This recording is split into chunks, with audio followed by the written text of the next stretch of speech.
Pastor. Salamat po sa iyo, mga membro, ang pag-imbitahan mo nandito.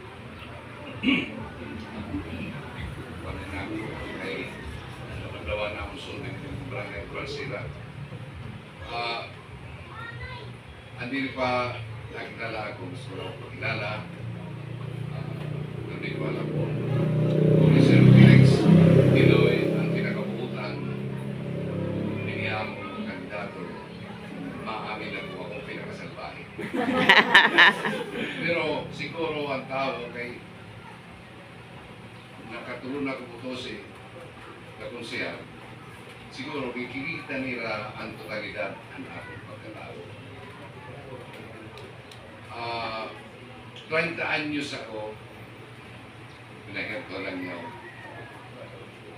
Bumalik ako, pagpitiro, mula bata pa ako nagpitiro.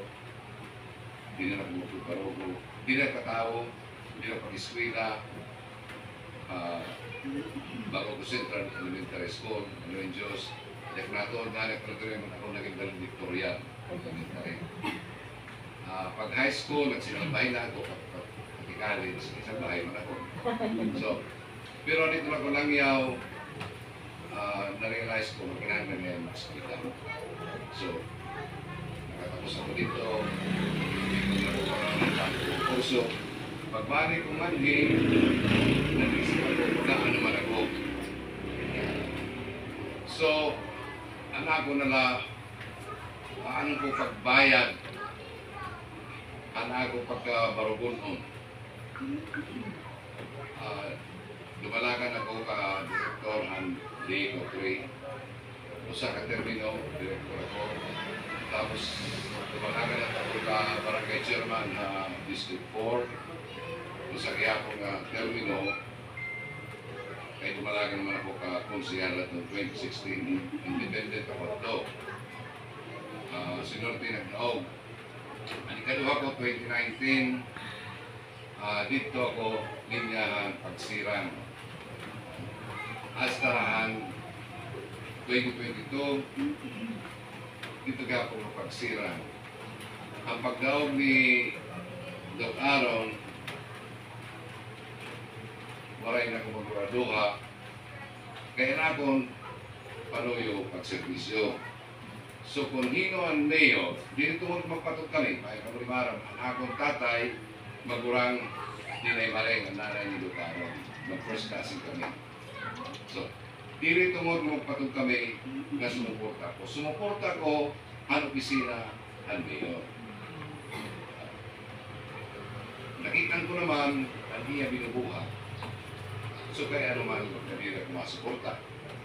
Kaya minsan pa nakato kong pagsirang sa magsirong. Saya ni Atutone.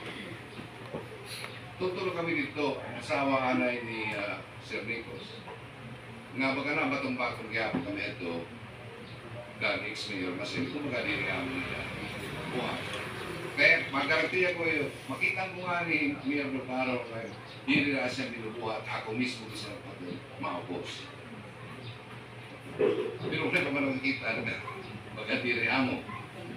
Kaya mo sa lang ako nagpagasiya, hindi ko politika, simple lang. Kung ano ang kaupayan parang kadaman, amon akong isusunod. Waray ng iba. Bisan nahinom ko barang ako basta kaupayan ng kadaman, bisan damo na sisina ako, kunang nasod lang ko para ang kaupayan ng kadaman. Kaya waray naman akong iba nga panuyo, kundi ang pagservisyo na. Pwede mo kinukuy na lang.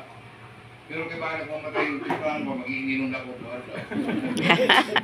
Kaya ano nga diri ko, tinatag pag-servisyo. Kaya baka kinulangan pa ako, bisan ako lagas na, nag-iskwila pa ko ng Pulasiya. 62 anyos ako magtigang pag-iskwila, kadugado. Sinerte, pag-take on para ng 2022, pag-gawas ng resulta ng April 2023, ako ang pinakalagas sa bugos ng Pilipinas na pumasar. Ganit, maupay na lang kayo, magdamo akong nabubulikan kaya ako atong kami lang mga kaplas. Magdagat mo ni balay, nasara ko kay hindi ko rin tumakan ko kami sunod-sunod balik mga bidabig. So, kay Domingo na ka nakamukan niya kayo. Lunes kada Sabado, busy mo kami doon. Kami ang mga barangay, ang Lamano, Lala. So, punta, ikam po kami niyo, ang bungkos nga linyada, tulog araw. Kaya para masunod, ang iya mag-upay ka programa. Kaya ito namon din yung Rosiho, pagsuporta at mag-upay nga binubuhat, tulog araw, para hindi na. So, ikam po kami niyo. Dapat kasalanan.